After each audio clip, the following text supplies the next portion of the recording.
you can start. Since we want more people who could not attend also to listen, so we are making it live.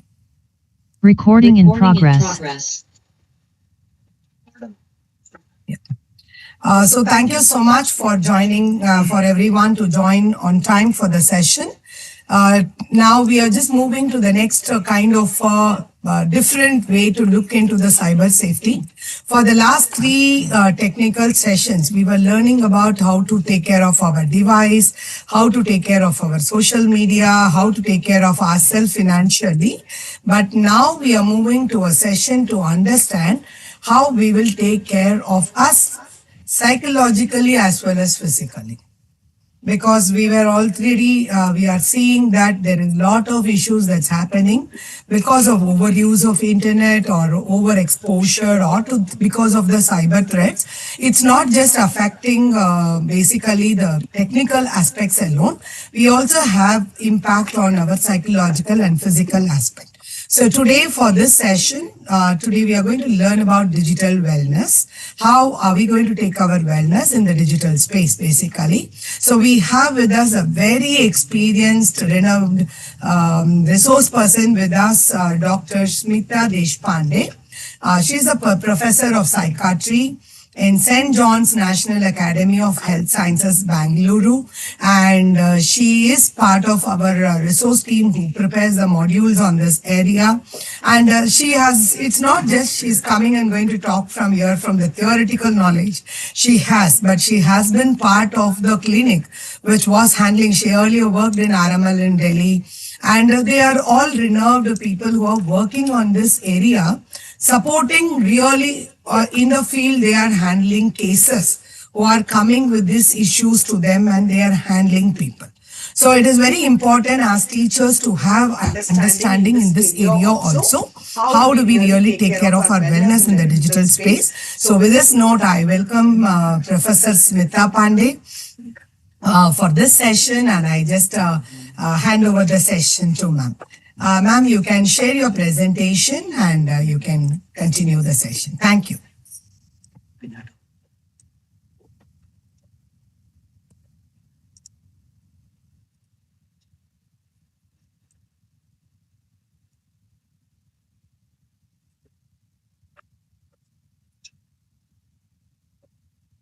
Good afternoon, everybody, and it's a pleasure to be here. Thank you, Dr. Angel, for inviting me. And I hope that you will benefit from this as much as I did from reviewing all the work that we have done. However, my session will be a bit different, hopefully, from the other ones, because I want to talk more about the mental wellness, but I also want to hear you talk and speak. We need to have an interactive session because the field of mental wellness and internet is evolving. And we do have a lot of surveys and reviews on how much the children are accessing the internet. But what are its long-term effects, advantages, effect as well as ill effects? What are the changes that it's going to make to our society, to our health? All that is still difficult to know. So let's begin. I'll be talking about digital wellness today, and my talk will be interspersed with a few questions for you. At the end of my talk, we are supposed to have an activity section where I will be mostly giving some, quizzes and discussion points to you. So let's begin by just reminding ourselves what is digital space and cyber space. They are terms which are often used interchangeably. And basically, digital space is the display on the screen of a digital device, while cyberspace is the actual interaction of people, software, services on the internet by means of these technology devices and networks. So what we need to learn and what we would like to learn is to use technology in a healthy and balanced way, learn how to manage our screen time properly, because no matter how much we love our screen time, our real life is still different. We need to reduce the distractions that digital spaces are offering to us every day, every minute, every second. And finally, we need to safeguard ourselves from cyber threats. So, you have already had a lot of lectures on some of the other topics. Today, we will talk about health and how the internet can create problems for our health. So, if we learn how to manage technology in a balanced way, it will help us to improve our physical as well as mental health.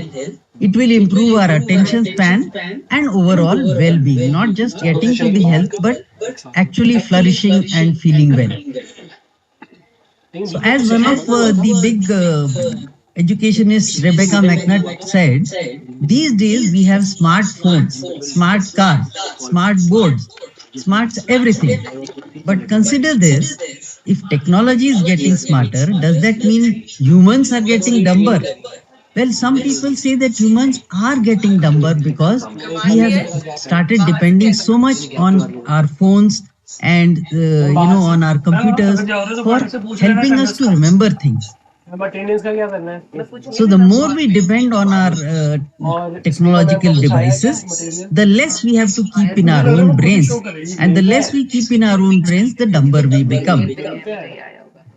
Even worse than all this, are people harming their health and well-being by being online? And that question is still, evolving. So here's one question for all of you. How much time do you spend on your phone every day? Just give me an estimate. And what are the aims with which you go onto the net? Just tell me the three most important reasons, and I'll look up into the chat. On the other hand, on the other side of the coin, what are your offline hobbies? So let's take a little time off. I'll give you two couple of minutes to reply. Okay. Now, here are the answers that I'm getting are a few hours, 1 or 2 hours, 3 hours, 2 to 3 hours, 1 hour approximately, and one person said 4 to 5 hours, and 6 hours, right? So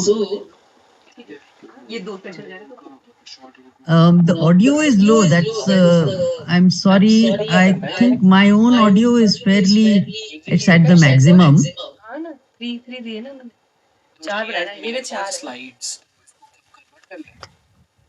So the one honest answer was 6 to 7 hours, the maximum so far.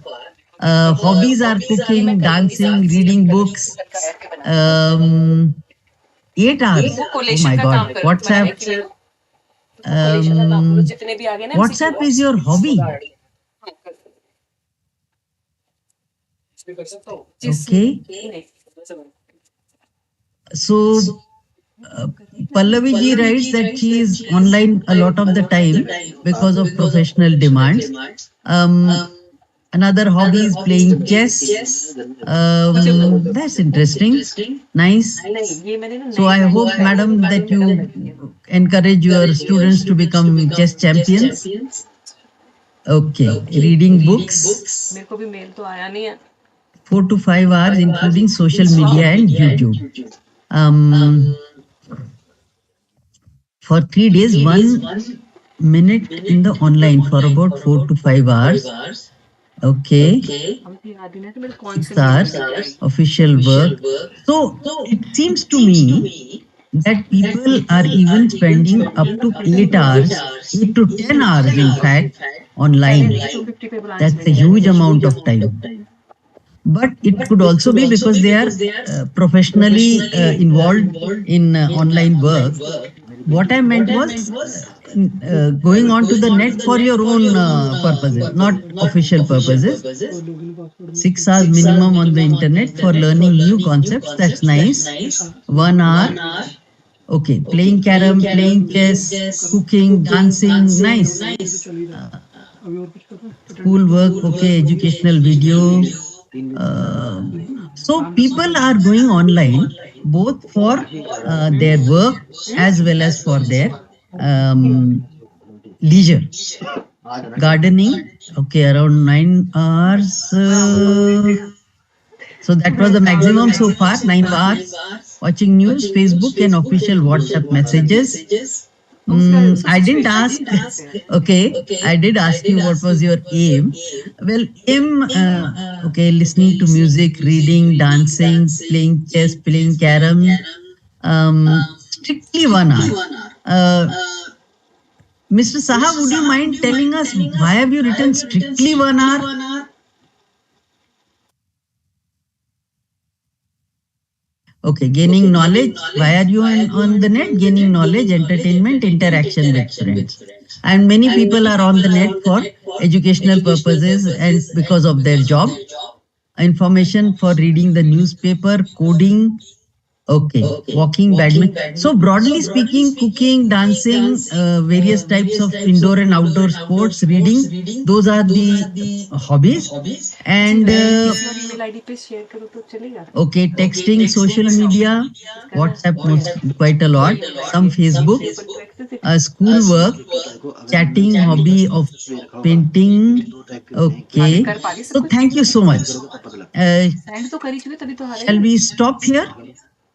Because there's a huge number of responses, but a lot of, oh, that's interesting, driving and shopping. So I wish, madam, we had your the amount of leisure and money to shop as a hobby, and that's really nice. I'm glad you said it frankly. Okay, yoga. Okay, and many people are going online for official work, for educational or information purposes. Okay, offline hobbies, singing. Oh, lovely. So I hope you'll sing a song for us later on, dealing with how to deal with the internet. 6 hours minimum on the net for learning new concepts and bringing this into real life. Okay, nice.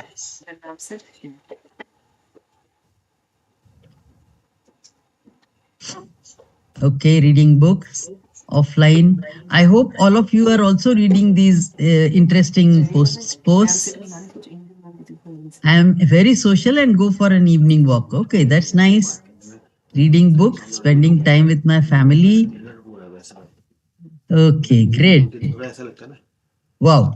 So wonderful. So I find that people do have you as teachers do have a lot of hobbies, real life hobbies. My other question would be, do you share these hobbies with your children at home or with your students in school? Think about it. Because when we were younger, the internet was not all encompassing. So we had a lot of leisure time doing nothing. And that is when we developed our offline hobbies. Is that true for children today? Are they able to develop their own offline hobbies? It's an interesting thought and you need to think about it. Okay, let's go ahead. It's an interesting thought and we need to think about it. So today I'll talk on three broad topics. One is what is good health, how are our digital habits affecting our health, and then finally the concept of digital wellness. So let's begin by talking about good health, which we all know. Physical and mental health do exist in the same body. So you cannot separate physical health on the one hand and mental health on the other. The third aspect of it is that we are social animals. We are staying in society. No man is an island unto himself. And therefore, our social activities and social health is as important as our physical and mental health. So as the WHO says, and it's worth repeating and remembering, health is not just lack of illness, but a state of complete physical, mental, and social well being. So, we have this health triangle where we have a physically healthy person who is not only free of illnesses, but free of ailments as well, free of disabilities and impairments as well. We have a mentally healthy person, and then we have a person who is well integrated as well as contributing well to their society. So, health is not only the absence of disease, but also the ability to realize one's potential. So, we have to go further ahead and become what we were meant to be, not somebody who is always pulled back. To elaborate, mental health is a state of well being in which the individual realizes his or her own abilities. They can cope with the normal, regular stresses of life. They can work productively and fruitfully, and they are able to make a contribution to their community. So it's not a person who is working in isolation, but working for society and helping not only realize his own potential or her own potential, but social potential as well. More importantly, physical, mental, and social health are all correlated. Unless the person is physically and mentally healthy, the person cannot undertake social activities and cannot attain their social health. So, good physical health has a very positive impact. If you are physically healthy, it's reasonable to suppose that by and large, there are lesser mental health issues. Not only that, if there are physical health issues, then people with significantly poor physical health will often have mental health issues in the form of anxiety, stress, or depression. On the other hand, people with significant emotional distress, even if it is not a psychiatric illness, generally would have a much higher risk of becoming unhealthy physically. But it is important to remember that greater digital involvement can lead to physical, mental, as well as social health issues, and we'll see them later on in the presentation. So, as you can see from this figure, physical and mental health lead to each other. Overall, social health is also related to health as a whole. Good mental health is the capacity for developing mutually satisfying and enduring real life social relationship. So one could have a good relationship with an avatar on the net, but it's not going to be leading to our social health. One could have a very good relationship with an AI chatbot, but that's not going to lead to our good social health and good mental health. So, because social connectedness is inbuilt in it is wired into our brains, and it is intimately related to general health. You must have seen among students in your class or in your school that children who are isolated or introverted, or somehow they are not part of the bigger group, often have feel sad, lonely, unhappy. So social connectedness is very, very important. Socially isolated people often have poor health because they don't pay attention to themselves. They don't get the feedback and the encouragement as well as the hints and suggestions from their larger society. Not only that, if you look at societies and nations as a whole, more socially cohesive societies are healthier, and they have a lower mortality rate, also have a better healthier outlook. So here's another question, and stop and think before you share on online. So here is a boy. Let's call him Rajat.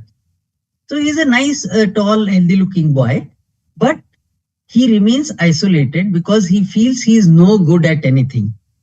Would you say that Rajat is healthy? And looking at your own students, do you think he is at risk, some sort of risk as regards online activity? In addition to that, list how the internet has changed your students. Just the three most frequent items as noticed by you. Let me have the comments coming in. We'll take a break here and I'll wait for your comments.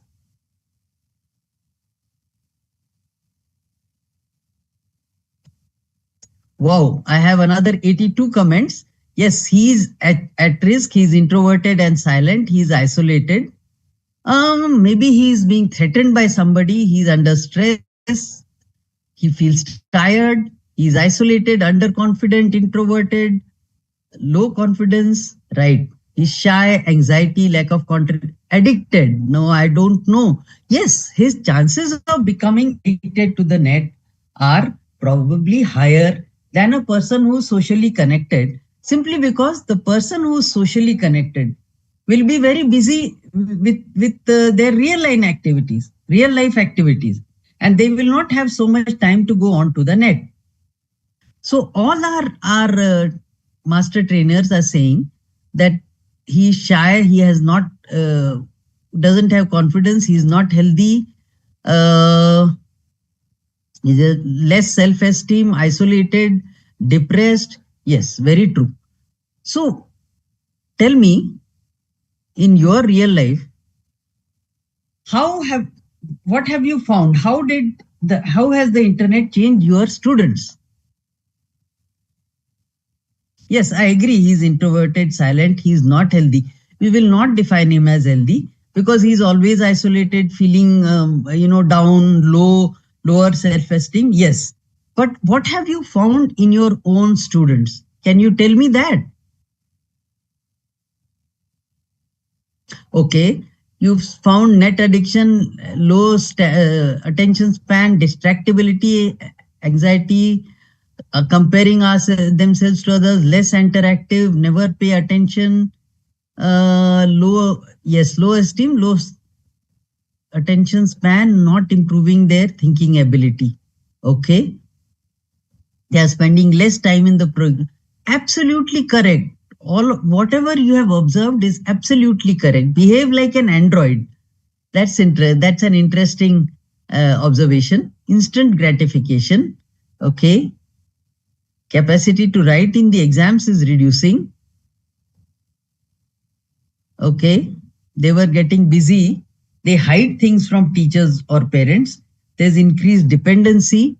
They are very tired. Poor attention span. Lack of social interaction, lack of patience, behavior changes, anger issues, not interested, busy in making money online. Wow. Getting angry, online gaming. So, as teachers, you have observed almost all the problems that we as experts describe for as far as the internet and adolescents and children are concerned. They drop out from school. Okay, online gaming, less focus on physical health. Okay, let's stop here. You are absolutely correct. What you have observed in your students is something that has been universally commented upon as to the effect of the net on youngsters. So let's see how digital habits are affecting our health. Let's look at our daily routine and the digital world. So we spend, as we have seen ourselves right now in our chat boxes, we spend a substantial amount of time daily, even adults. Some people here in this group have said that they spend only 1 hour per day. But I was talking to some acquaintances the other day, and it was just a personal observation. They said that even adults spend up to 3 hours per day on their phones or on their computers. And these are not teachers. These are not, they are not computer teachers or something like that. On the other hand, adolescents spend much, much more time on the net. It's not official. During COVID, okay, they had to attend classes online, they had to do homework online. Now that is no longer the case, and yet they spend hours and hours on the net. They stay awake late to start on their new pack, internet pack at 12 o'clock at night. And so they may be texting or WhatsApping even up to 1 or 2 a.m. And even when they are offline, they are preoccupied with what is happening in their digital world or in their social media channels. So thus, their whole life seems to be revolving around the digital world, not the real world. So this kind of, it's not easy being on the digital world. You have to do something. You have to interact with your machine. You have to, sit in a particular way, bend in a particular way, look to certain things. So how do digital habits impact our physical health? So look at this cartoon. Being online can harm your physical health. So we wake up every morning with a smile on our faces, but we end up like this because we've been staring at our screens all day long. The most, the most obvious sign that we see of internet use is an increasing lack of physical activity, therefore increased, impaired physical fitness, and therefore gaining weight and even becoming obese. That is because when we are texting or reading or on the net or on our phones, we are just sitting and bending. So the sitting and bending leads to things like neck pain, back pain, finger pains, because we are bending all the time, hunched, bending our neck. We are sitting in one posture all the time, so there's muscle stiffness and painful wrists, headaches, and the commonest problems that we find are with the eyes and the ears. Especially with youngsters, they are always with the buds in their ears, either talking or listening to music. Therefore, they could have hearing issues and eye issues, dry eye because we keep staring at our screens and forget to blink. We could have blurred vision, near vision. We could develop what is known as the computer vision syndrome or the digital eye strains.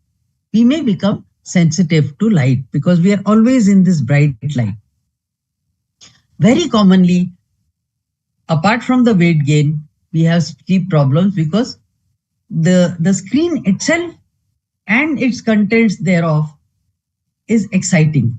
So we keep watching, we keep thinking, and we keep, trying to keep up with everything, with all our social media streams, with the news, with the new music, with the new video being uploaded all the time, new blogs which we have to read.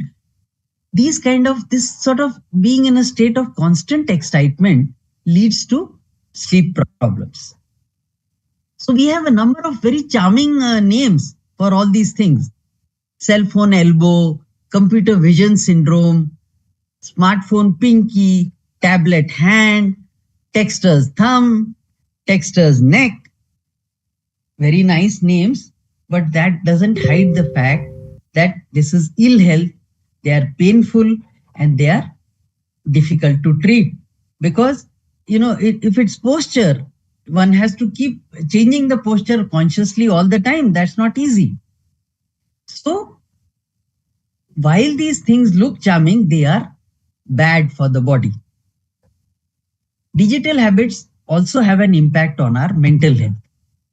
So as all of you as experienced teachers know, when we are on the net, we are constantly looking at the next thing. So it's difficult for us to concentrate on one thing long enough to even grasp its full meaning. Therefore, we and even more our children are getting attention deficits and lower attention span, decreased concentration. We cannot work for any length of time. As some of the observations said, they don't come to school, they don't do homework, they cannot read, they cannot concentrate. And that is something that you as teachers have observed all the time in your students.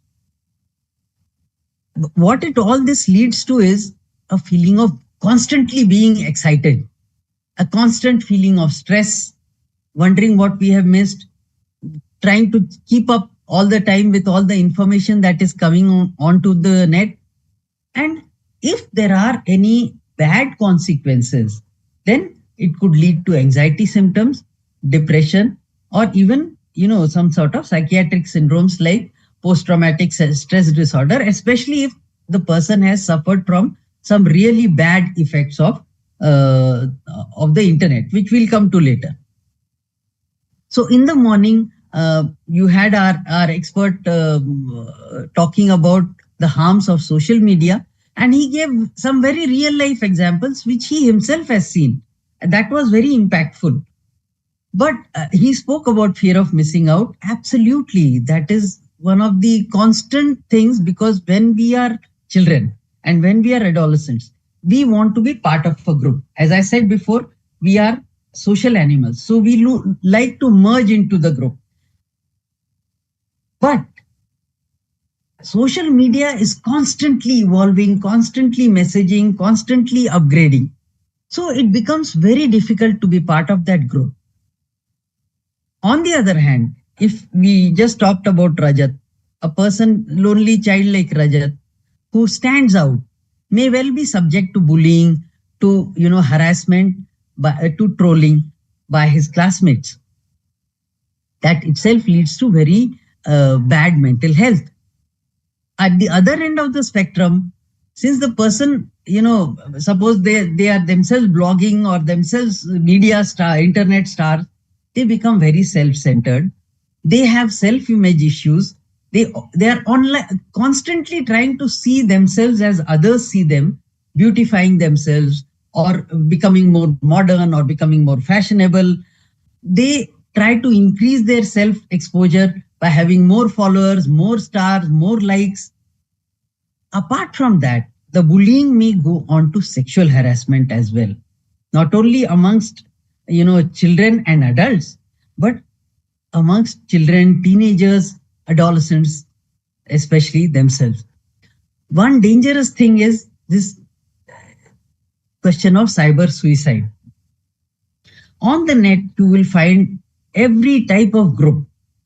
And there are groups which actually talk about suicide, who, directly or indirectly encourage suicidal behavior. That is so dangerous, because suicide is one of the most biggest public health problems in our country today. Our younger boys and younger girls, younger adults, we have a much higher suicide rate than anywhere over the world.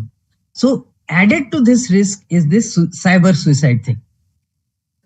Many of you have already commented that your students have themselves becoming involved in online gaming that may go on to gambling, losses, and then, stress, anxiety, perhaps even suicidal behavior. Apart from that, children being impressionable, being easily drawn in, being easily influenced, could indulge in illegal or inappropriate behavior, stealing things, plagiarism. We often saw that, when asked to do their homework, children would simply copy en masse from the internet. That is plagiarism. That is not allowed. Copyright infringements, copying pictures or copying matter from the net without permission. All these can, especially if they are caught, they can lead to negative emotional reactions and a feeling of being a criminal, fear of being caught, fear of feeling ashamed or guilty. And if this goes on for a long time, it really badly affects the mental health. Digital habits also impact our social life very badly.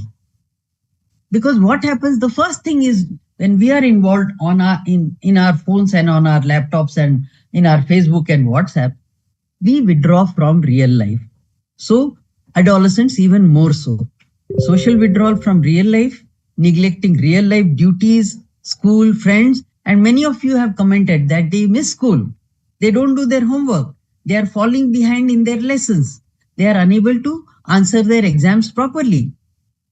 Then, of course, social networking. We have already talked about that, and sir already talked about mental health issues due to social media in the morning.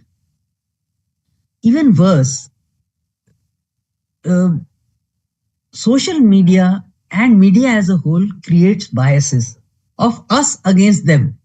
So what happens is that when we do some sort of searches, those algorithms are such that the searches keep building upon themselves.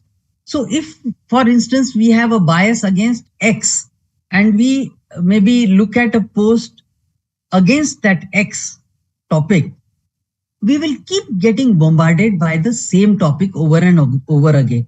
Thus, we become more and more biased, and even more extreme, we ourselves may get brainwashed into thinking that X is really bad.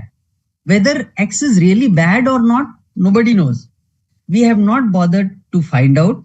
We have not bothered to try and see in a very neutral way whether they are really as bad as we think they are, or that person or that thing or that object or that belief is as bad as it is really. We are just going along with our, original weak bias, which is becoming more and more strong due to the brainwashing on the net.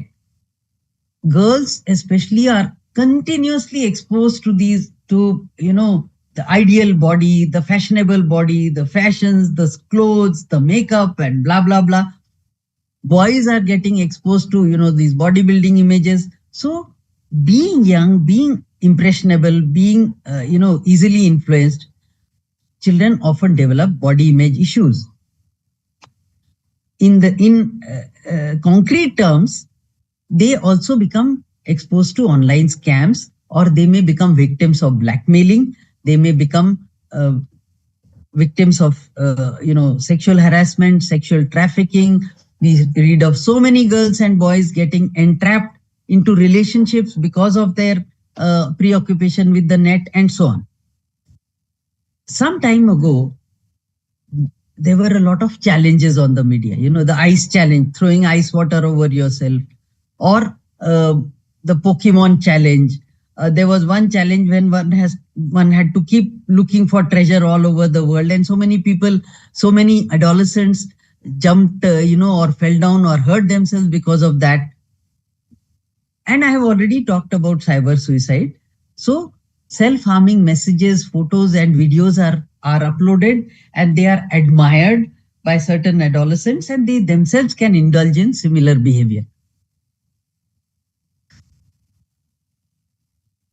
There are also threats and risks as far as online life is concerned, because if we are exposed to risky content, and even more so with the adolescents, pornography is the worst example. Radicalization, we are seeing so many people becoming radicalized, self-radicalized, just by exposing themselves to the same biased content all the time on the net. We become inured to violence because we see so much violence in our online scrolling and scrolling. Risky behaviors due to competitiveness, I've already talked about them. We may become racist because we have our bias, and then we keep scrolling on the same topics or in the same biased fashion, and therefore we become more and more racist. And anybody who is not like us becomes the other. So there is what is known as otherization. Apart from that, there are also threats, because just like normal people, there are also criminals or bad people on the net. So children especially can be much more exposed to financial frauds, cyber bullying, cyber grooming, girls especially, young children especially, cyber stalking, and the extremes of ages are much more at risk. So I won't talk about the older people because that's not what we are concerned with right now. But young children, they start scrolling just for fun, and then they get drawn more and more as if into a cyclone. The loss of private data can happen, because of which there can be really bad aftermaths, especially for children. So here I'll ask you, let's pause, and I'll ask you a question. Have you yourself ever been exposed to a cyber scam? Or do you know of anyone else who has been exposed? And I know all 350 people who are attending this are going to say yes.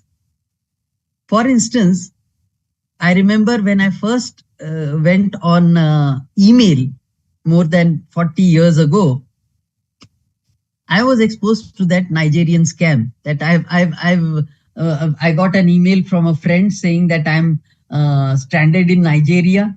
I came here for a meeting. Please send me money. So my early remembrance of the scam is that 45 years ago. So scams have existed throughout.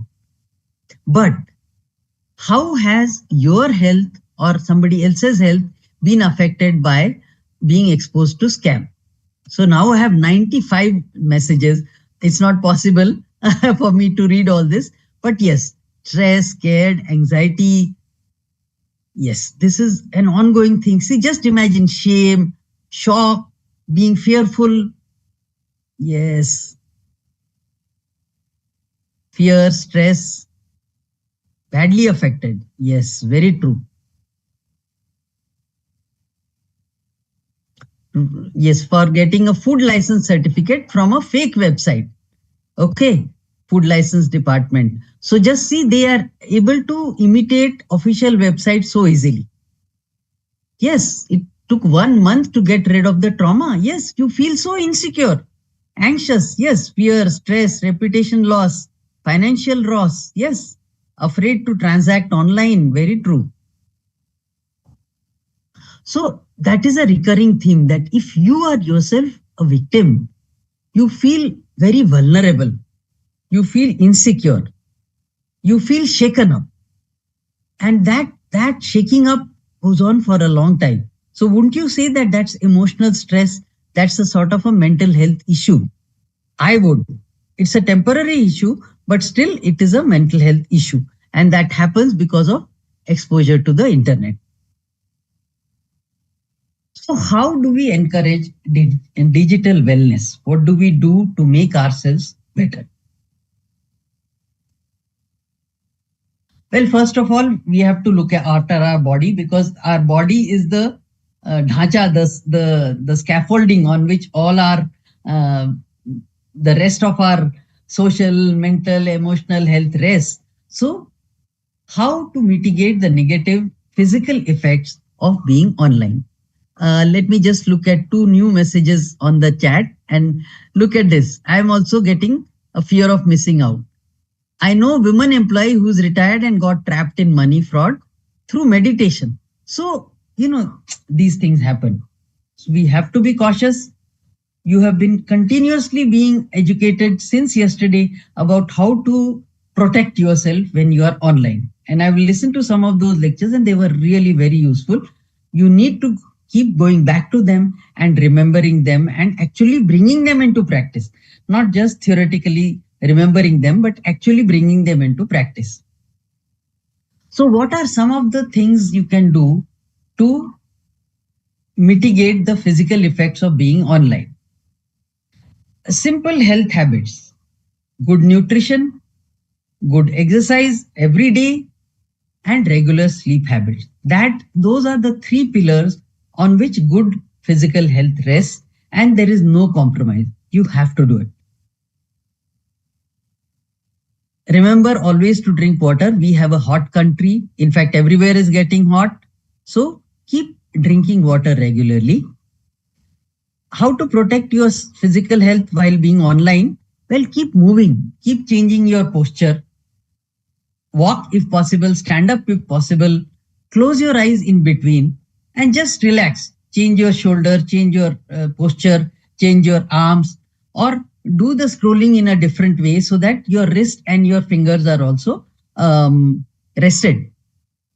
And most important, use digital media in a well lit environment. If the surroundings are also bright, then there is less strain on the eyes.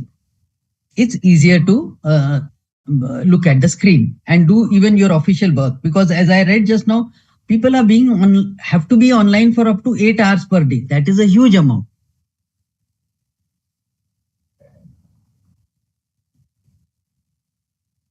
Yes, use ergonomic chair and table, set limits, go through digital detox. Now, wait a minute. Now, hold on to that thought. What is digital detox?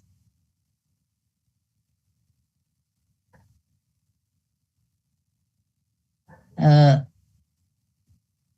Husna, can you please tell me what is digital detox? So basically, digital detox is getting off the media completely for some amount of time. Maybe you can have a regular time every day when no way you will become go online. Okay. Yes, stop using digital device, flight mode, cut off from the media, etc. Staying away not only from social media but from the screen as a whole. Yes, you can do that if it suits you, because everybody has a different method of regulating their internet use. Check out two or three, four, five different methods and regularly practice the methods that are most suitable for you. Some people would might like to do exercise, walk, cook, dance, play chess, play badminton, right? So just as you adopt these habits for yourself, you have to inculcate the same into your students. And even more than that, the parents of your students. I remember that one of the best uh, student campaigns was for banning the Diwali fireworks. And that started at school. The children were so motivated that many of them simply did not use fireworks, or if they used them, they used at a much smaller level. So if you teach your child, if you teach your student, that student is going to go back and teach their whole family. So it's important to make your students aware of these sort of mitigating habits. Now, I'll just go through this list because it's a self-evident list, but we need to remind ourselves of it. Use properly fitting spectacles, not tilted or badly fitting, and make sure your children, the students in your class, are also using spectacles if they need them. Children don't like to use spectacles because they get in the way. Girls don't like to use spectacles because they feel they won't look good. But nevertheless, it will affect their academic achievements. So make sure that all the children in your class are able to see the blackboard, they are able to read what you have written. Type with light strokes, try to keep your muscles relaxed, or even better still, just keep stretching your fingers every now and then. Sit in a tall way with aligning your ears, shoulders, and hips. When you sit, think about making yourself an inch taller. So sit as straight as you can. Switch hands when using a mouse if you are able. Completely rest your, in the computer posture, keep your arms rested on your table when you are typing. That reduces the pressure on your wrists. So the computer wrists will not happen to you. So completely rest your wrists during breaks as well, including taking your hands off the mouse, or just shake your hands like this. Reduce prolonged computer time whenever possible, or at least keep taking breaks, keep moving, move your legs, move your arms. Break work into smaller segments and switch between tasks that use different motions. For instance, use the mouse for 5 minutes and then read for another 5 minutes, or start searching the web for another 5 minutes. If you do the same thing over and over again, the muscle fatigue is bigger. Every 10 to 20 minutes, take a short, at least 10-second break. Take your hands off the keyboard and start moving them. Every 30 to 60 minutes, if at all possible, take a 2 to 5 minute break to stretch, just stretch and walk around. I'm just repeating something that was told to you in the morning. By how to mitigate the negative mental effects of being online. Use social media in a better way. So limit your time on digital media, whatever way you do, by putting on the flight mode, by putting your phone somewhere in a corner, by having a timetable, by praying, having a prayer time when you will not be disturbed, or doing some physical tasks or exercise. Limited and essential notifications. Because if you get notifications every now and then, you will be tempted to look at the screen. So turn off all notifications, I would say, if possible. Then the phone is not your master, you are the phone's master. Have strict privacy settings so that every Tom, Dick, and Harry cannot keep messaging you. And when you send messages yourself, be as respectful and mannerful and polite as you would be in real life. Because, as the speaker in the morning said, whatever you put on the net will be there forever. So we read in the paper every day. There are all these political leaders. So they are 60 years old. Their opinions have changed. They have become different people. Still, they will find, 40 years ago he tweeted this and that. So he tweeted against this group. So this group should not vote for him. So remember, whatever you write is going to be there forever. So if you abuse people, if you badmouth people, it's going to be there forever. At the same time, ignore rude or objectionable behavior, or ask your students to inform you or inform their parents or inform their elder siblings who are adults about objectionable behavior or objectionable content that they have seen. I found some comments here. Can I have a look? So, turning off notifications is an effective way. Okay. Reduce the use. We can't. Yes, I agree. We cannot avoid digital media from our life. Digital media are here to stay. So we have to become masters of them rather than have them becoming masters of us. Watch what we consume. Use the flight mode. Turning off notifications. Here's something else, right? Digital detox. Stay away. So from my personal experience, I can say, undertake some physical activity every day. Any regular physical activity, walking, moving, dancing, doing exercise, going to the gym, doing exercise on your own, doing yoga. All of these are very effective ways to achieve a feeling of well-being, improve your health, and be away from the net, which is exactly, in a way, you are doing a small digital detox. Skipping games, nice. Prioritize offline. Yes, prioritize offline activities. Your cooking, your dancing, your reading a book is as important as going online and, not missing out on all the social media messages, right? Here's something to take a break or disconnect or refrain from using electronic devices. Frequent family gatherings, less use it. And when you are in a family, what we see the family doing is everybody is on their own gadgets. At least that should not be happening. When you are together, swimming, yes, swimming is one activity where you can't possibly carry your phone. So that's so good. Engage in activities like fishing, gardening, terrace gardening. Lovely. So all of you have such nice hobbies. Please make sure that your students are also exposed to the delight of these hobbies. No, agreed. Hobbies are lovely. So we need to share our hobbies with trekking, yes, vegetable gardening, driving. Okay, let's stop here. So these offline hobbies are so relaxing and they are so fruitful. We need to make our children aware of them as well. Prioritizing sleep, yes.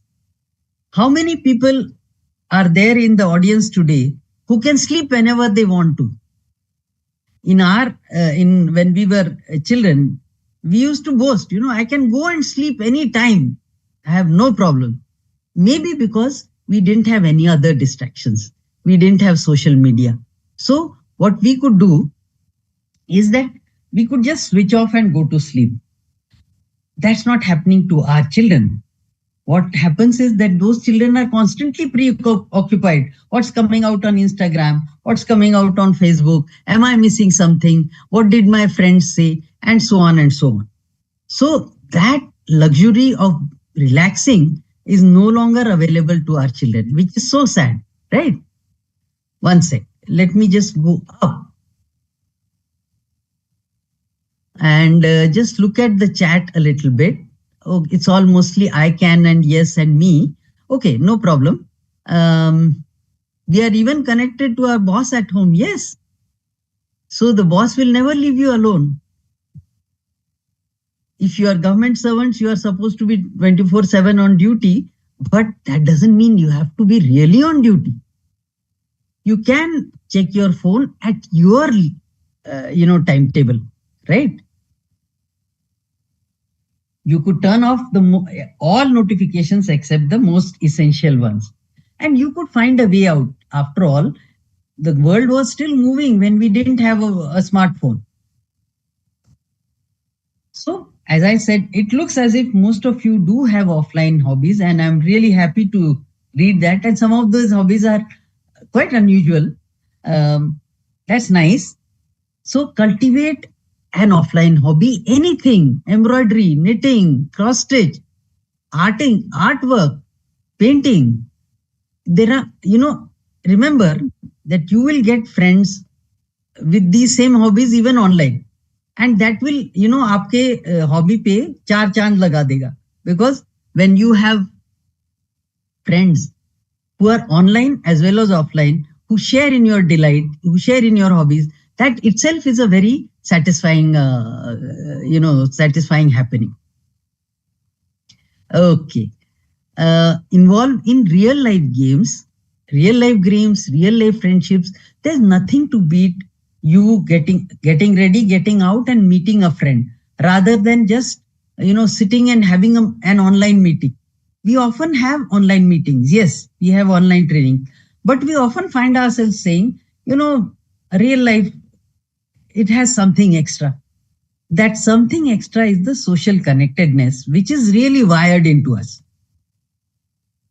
We can also encourage our students to improve their academic involvement by reading their textbooks, real textbooks, not online.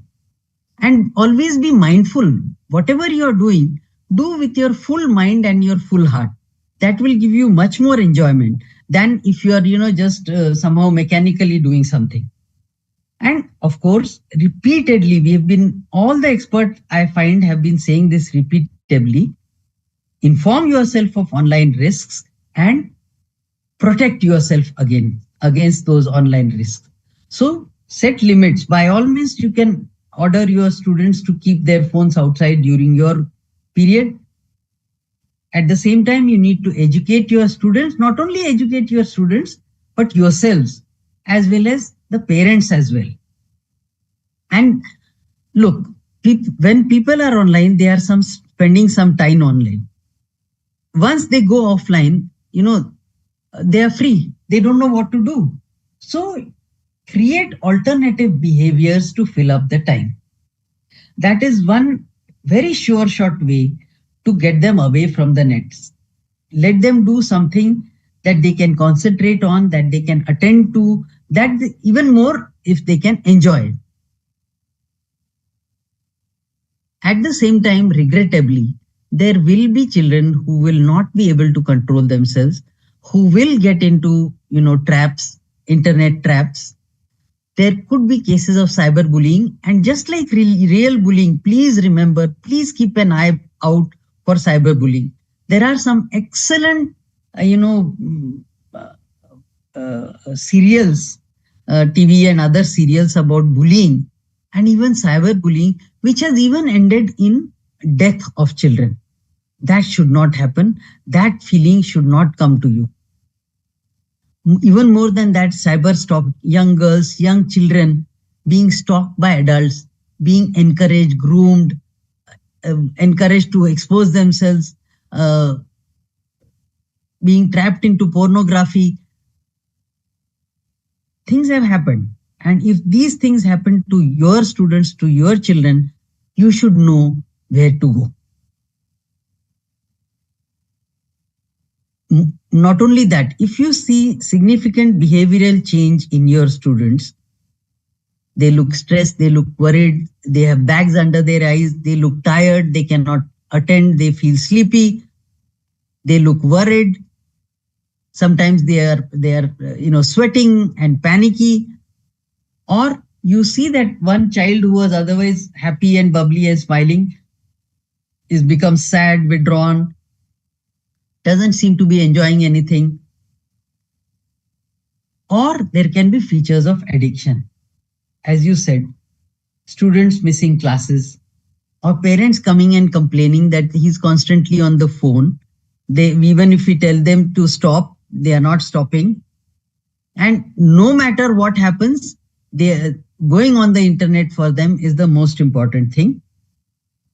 With all this, or even if you are in a doubt, if you think that this child is not the child that I was seeing, let's say 1 month ago, if you are in the least doubt, it is preferable to speak a consultation than to feel regretful later. So list 3 simple advice about the lifestyle changes or self-help techniques which you can suggest to your students. I have already seen so many excellent suggestions that I really think this question is redundant. But anyway, can you tell me new things? Things, outdoor games, yes, lovely. Yoga, gardening, exercise, looking after pets, yes, that's a nice thing.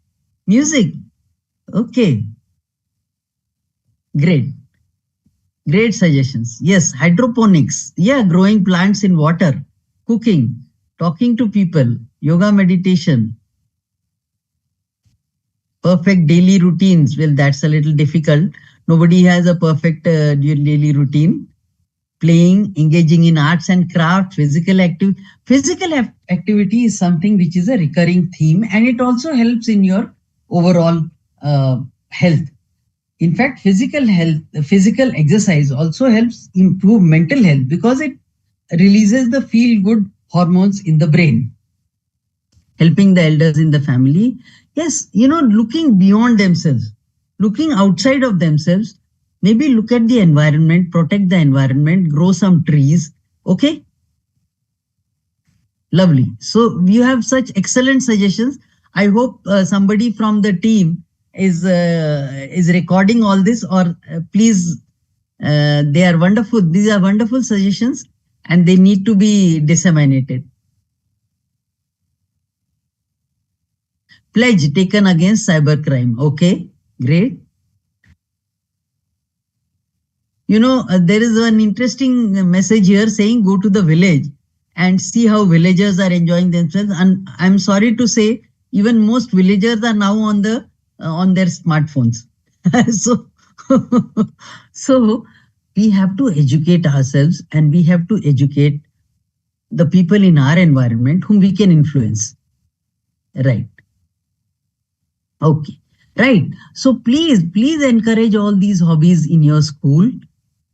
Please, if possible, if at all possible, try to devote a little extra time for them so that the children get exposed to these hobbies within the school, and then they learn how to expand on it themselves.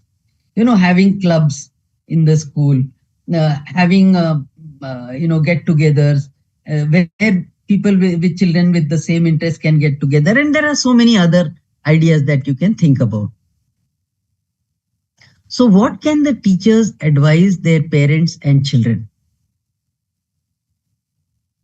You have to target the parents, because while the children are with you for whatever 6 to 8 hours a day, for the rest of their time, they are also with their own families. And unfortunately, many of our parents, ourselves, we ourselves also, we are not that cyber savvy, because when we were at the learning stage, all this technology was not available.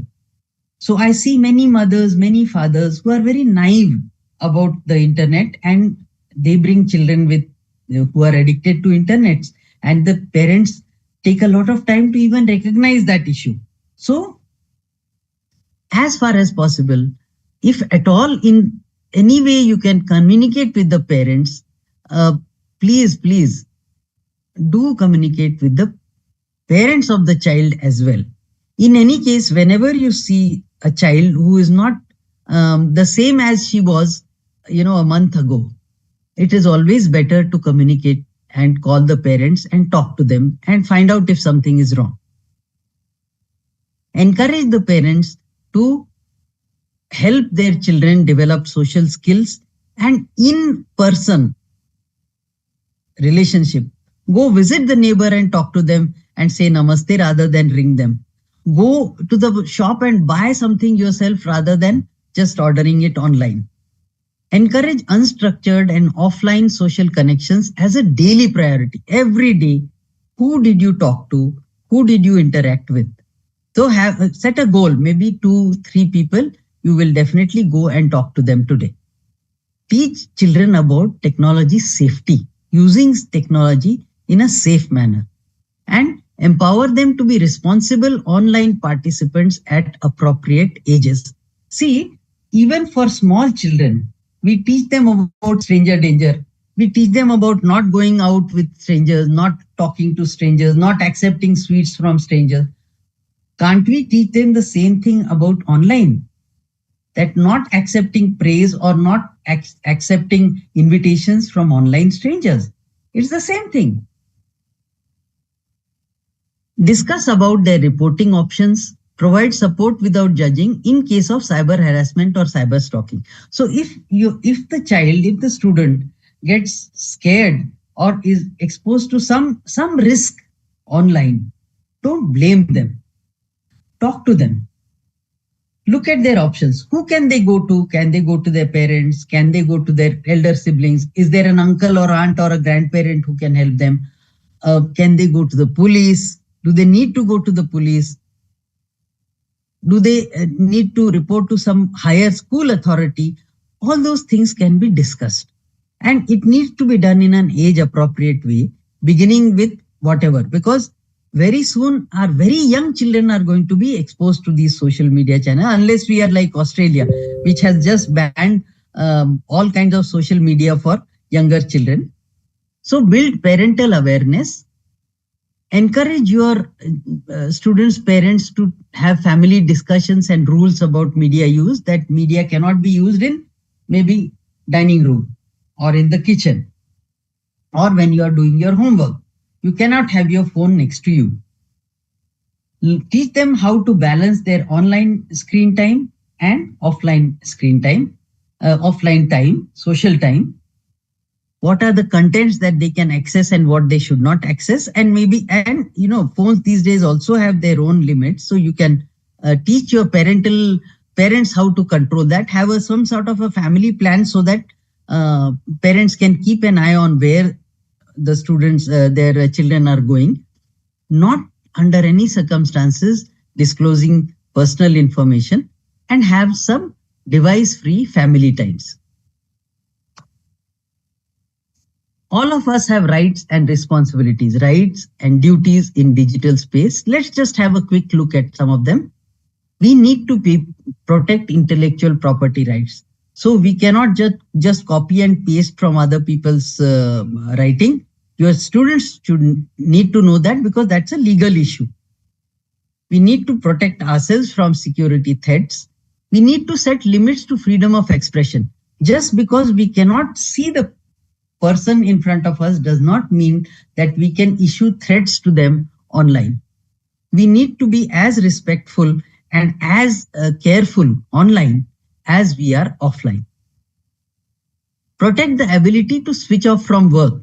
So, sir or ma'am, one of you said the boss can reach me even at home. Yes, the boss can reach you even at home.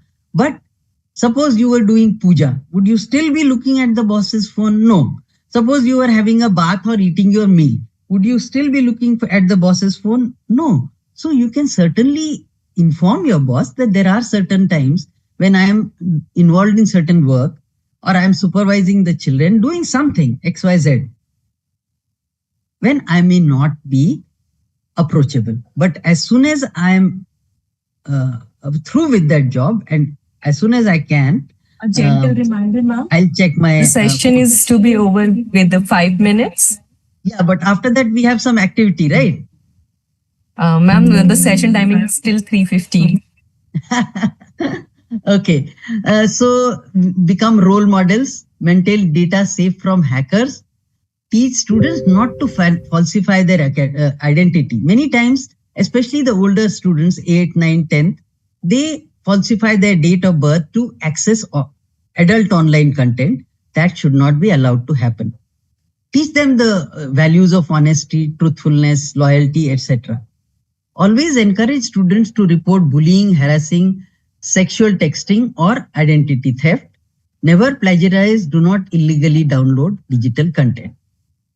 Cultivate good values and attitudes, cultivate good skills, and try to understand the real world, because ultimately that is the place where we are going to be. Always be respectful and responsible for others, protect human dignity and human rights, and listen as well as share responsibility, and cultivate empathy, cooperation, and resolution of conflicts. So everybody has a right to use digital technology safely, right to anonymity, confidentiality, inclusion, right to be forgotten as well. Protect every minor who goes online has a right to be safe. We have freedom of expression, but that's not unlimited. We have every right to protect our intellectual property.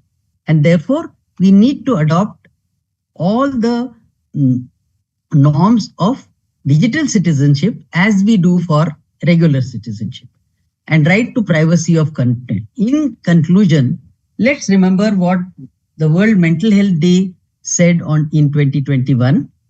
Take care of your mental health. And 6 simple ways to take care of your mental health and well-being is: have somebody you can trust and talk to them. Look after your physical health. So I've already said adequate sleep, adequate exercise, and good nutrition. Do activities that you enjoy. Steer away from harmful substances, beginning with tobacco. Tobacco is as harmful as one of the hardest drugs. Steer away from harmful substances and take 2 minutes just to be mindful, to meditate, to focus on the world around you. What are the 5 things I can see? Count, please.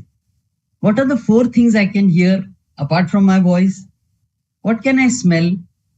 What does it feel like to touch my knees or my ankles or something else that I can reach?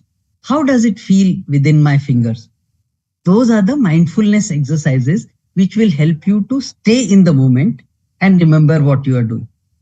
You can read this book. It's a very useful book. I found it very useful to reduce stress. Finally, thank you very much. And it has been a pleasure talking to all of you. I'll stop sharing now. Thank you so much, Smita ma'am. As usual, I think like people would have got a lot of inputs from you to understand about how they can make themselves mentally and physically to be fit in the digital world. It is a very crucial area which we never talk about when we talk about cyber safety. We always talk cyber safety in terms of safeguarding passwords, keeping your system clean and all that. But it is very important for all as teachers. It's very important to understand this area, which is very, very useful for us, because as a first counselor in the school, teachers need to address the psychological aspects of a child who is undergoing any form of cyber issue in the cyberspace. We are the ones who are the first counselors to support them. There is need for us to know more on this area. But this is, you all should understand that this particular 3 days program, I always tell all this 3 days, 5 days training is like a teaser. This is not the full movie. So now you will understand after watching all this session, you will know, okay, this session I should know more. Then what you need to do, come to the CIT website on 5 hours training. Start going through at least now digital wellness. We have 5 hours dedicated session. Not this is just 1.5 hours. Now go more into watching that and learning about it. Once you watch 5 hour session, if you still feel I have to still learn more about this, come back to our whole course and read books, like the way we are suggesting resources on some online course which is available, some books which we are suggesting. You can go, this is how we need to improve. In over a session, we only get a kind of a tip. We just touch the tip of the mountain. We have not understood at what height it is, though we are supposed to climb and know, we only know this mountain is of this height. Until you walk, you will not experience how it is difficult to walk. So thank you so much, ma'am, for orienting all the participants. And once again, we would like to have you for the next phase. Thank you so much. So I request the team to post the link for the attendance. The attendance will be open for you. Smita ma'am, you can feel free to move, leave the meeting also. Thank you so much. Can I request the team to post just wanted to know when is the activity session beginning? Sorry, ma'am, the activity session will be on there is a different ma'am, I'll call you and talk. Okay, right. Thanks. Okay. Yeah. Thank you, ma'am. Thank you so much. Thank you. So I request everyone to mark your attendance, and it hardly takes 2 minutes to mark. So we are keeping this meeting attendance link open for 10 minutes. There are people, even after telling you're marking your name in the chat box, that's not your attendance. You should mark the attendance in the Google form only. We'll take 15 minutes break, and then we will come back. In my time, it is 3:18. We will be exactly back by 28:33. So 3:33, we will start the session. I request everyone to be back by 3:33. Thank you so much.